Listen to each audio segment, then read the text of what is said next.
Greetings, salutations, respect, and love. Oh, yeah, I got a good one today for you, boys and girls. Today on the channel, we're talking about the fourth album from the great spin-off group Pattern Seeking Animals. Yeah, they're a spin-off group from Spock's Beard, a band whom obviously I love very, very much. So, yeah, when Pattern Seeking Animals first came up, I was pretty excited. Their first album came out in 2019. The self-titled, fantastic record. I just love this thing. Had a little bit of a Spock's Beard hangover, I guess. Second album, Prehensile Tales, came out in 2020. Love this one too. The third album came out last year, Only Passing Through.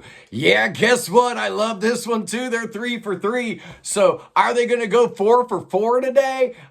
Let's find out. First of all, who is Pattern Seeking Animals, man? What's the deal with these guys? Well, like I said, they're a Spock's Beard spin-off group. After Neil Morris left the band, they were really hurting as far as songwriting. So in 2003, when Spock's Beard delivered their 7th album, Feel Euphoria, they had a couple extra songwriters in tow to make up for the loss of Neil Morris. You had Stan Asmus, wrote a couple things. But you had the great John Baygold writing a whole bunch of stuff for Feel Euphoria, Octane, Spock's Beard, 10, Brief Nocturnes, The Oblivion Particle, and The Noise Floor. He wrote for all of those albums, so this guy's a very prolific songwriter. This fourth album, though, yeah, it's the same lineup.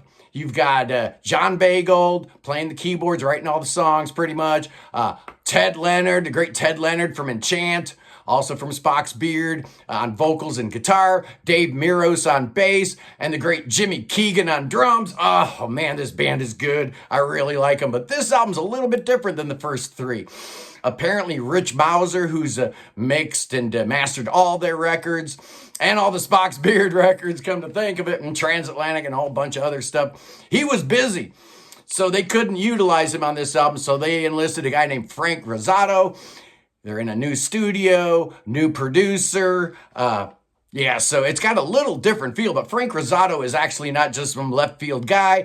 He's got a history with Spock's Beard and with these guys, dating all the way back to their second album, Beware of Darkness, when Kevin Gilbert's untimely demise made it necessary to bring in some other production help. Frank Rosato is one of those guys, and he does a great job on this album.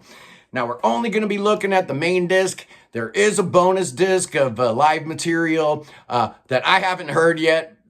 You know, these guys have only done 4 live shows, so yeah, it's kind of cool having some live material on here. I haven't heard it yet, so we'll find out if it's any good later on. But the main disc is 10 songs, and it starts with The Man Made of Stone. It's a 7-minute track. Starts out with some G minor strumming, like sounds like a mandolin or something. And these guys are definitely leaning into their spaghetti western ideals that they've kind of established since Prehensile Tales. Really cool. This song's about a Norse king and war and his struggles and battles and stuff like that. You've got a mandolin, you got a harp, you got strings, you got a cello in there. Really cool song. Great way to start the album. Next up is the first single, Window to the World.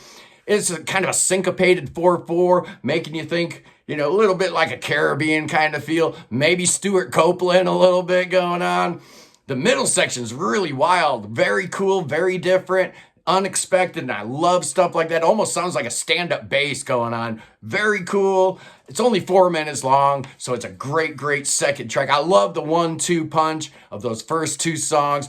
Incredible. The third song, What Awaits Me, starts out with Dave Miro's bass. He's in 7/8 time. You get that mandolin kicking in again. And again, you got a middle section with some really cool, interesting sounds going on here.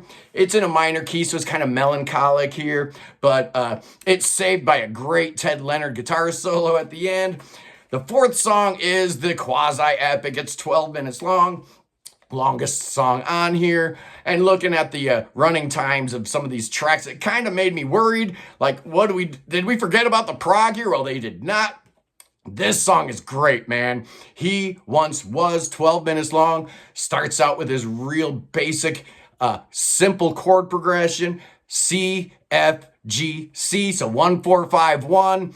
And then they trick you the third time around. They go C, F, G to E major, which just sounds bizarre. What's it doing there? It's the 5 of 6. So why are we going there? It goes back to the 1, 4, 5, and then it goes 1, 4, 5. But instead of going back to 1, it goes to 6. See what they did there? Setting you up with the 5 of 6 on the first go around. Then they actually do the deceptive cadence to take you to 6, which is A minor where they land, and they go into some really cool progginess. The flutes come in, so you know you're in Prog territory here. At some point it shifts to B flat major, and it sounds so great, man. That bright, shiny yes major key stuff going on there at the 5-minute mark. Awesome. Then it goes back to that old chord progression again in C, the C, F, G kind of thing, leading you right back to A minor, where they get into this long, extended, languid Pink Floyd sounding section. You get a Ted Leonard guitar solo, and then out of the clear blue sky, you get a sax solo. We're definitely in Pink Floyd territory here. What a great song. I love it. One of the best songs I've heard all year. Underneath the Orphan Moon is the third single. It's 4 minutes long. It's about a teenage girl who gets pregnant and runs away from home.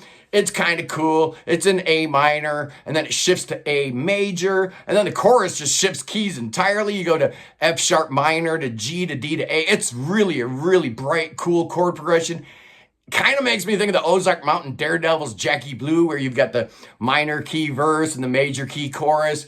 But even better, man. Next up is Clouds That Never Rain, another 5-minute song. This one's up-tempo, though, so it's got a nice bounce to it. Everybody's doing something. The keyboards, the bass, the guitars, a lot of motion on this track. You're in D minor here, and you get a whole bunch of strings at the second half of the song that definitely help. Next up, this is a weird one, man. They put Bulletproof on here, and if you're a Spock's Beard fan, you know this song because it ended up on the bonus track of Spock's Beard's last album, Noise Floor. So what's it doing here? Well, obviously it's a John Baygold song, so he can do whatever he wants with it. But he told me that he was not quite happy with the original version, wasn't happy with the way it ended up on the album. He wasn't happy that Inside Out put it on the bonus disc, which is just the desert. Nobody listens to those tracks. But there's a third reason why he put this song on here, man. It's because it says pattern-seeking animals in the lyrics. I'm going to give you a fourth reason why it's on here, man. It's one of the best songs John Baygold ever wrote, and he did this even better than Spock's Beard did it. Just incredible version of this song. Yeah, dude wrote 41 songs for Spock's Beard, either wrote or co-wrote. 41! I had no idea. Across 7 albums, regular and bonus discs, John Baygold wrote 41 songs for Spock's Beard. Just crazy. Next up is the second single, Somewhere North of Nowhere. It's almost 7 minutes long, and this is a cool track. It starts out with an ugly Ted guitar figure in 14/8 time, and then it just goes into major Prog territory. Not an epic, not quite long enough to be that, but it feels epic. The middle section's got this weird come down. You get this pulsing bass, and the spaghetti western feel kind of comes up where he's talking about no ammo in his gun. What a great track. I absolutely love it. Penultimate track is the second longest song on the album, called Summoned from Afar. And the harp and the synthesizers definitely announced that this is a Prog song, kind of a sprawling song with a lot of different parts. Great backing vocals on this track and all the way through this album. Really, really great. You get that yes feeling with a great acoustic guitar, and you get some bongos going on. Real cool song, very expansive, a lot of changes. Sets you up for the final track, which is Love Is Still the Light. And this is just the most gorgeous, beautiful ballad you'll ever want to hear. Probably the prettiest thing John Baygold's ever written. Like I said, it's a ballad. It's in D, and it utilizes a descending chord progression that gives it all kinds of beauty and motion. Dim the lights and, pour yourself a glass of red wine, maybe light the candles and get yourself in the bathtub. It's that kind of song. It's just awesome. Love is still the answer. Love is still the light. And the album is over. It's done. And wow, I am so happy to have pattern-seeking animals in my life. But hey, what's my score going to be? Well, This is a tough one, man, because all three of Pattern Seeking Animals albums thus far have ended up in my top 10 at the end of the year. Will this one do the same? I don't know. I know for a fact it'll be in the top 25, but where it lands in there, I don't know. The score. I'm giving this sucker 4.5 headphones. I love this band. They do not let me down. And the answer to the question is, did the band go 4 for 4? They absolutely did. Their fourth album is just as good as their third and their second and their first. Another winner for Pattern Seeking Animals. Just a fantastic record. I love these guys. Anyway, things are going on at work. I might not be able to shoot tomorrow. I'm hoping, fingers crossed. You know, we're real shorthanded. You know how that goes. So I might not be able to shoot my Steely Dan ranking tomorrow. Hopefully I will. If not, we'll do that next week. It's all good. In the meantime, go check out the Prog Reports Wheel of Prog Yes episode. It's outstanding. So much fun. Thank you, Roy, for inviting me onto the Prog Corner to do that with Michael from Notes Reviews and his crew over at the Prog Report. Just great stuff. Anyway, I hope you guys are having a great day. I love you. Hit that subscribe button if you want to. If you don't, I don't care. Either way, peace in the Middle East. Free Tibet.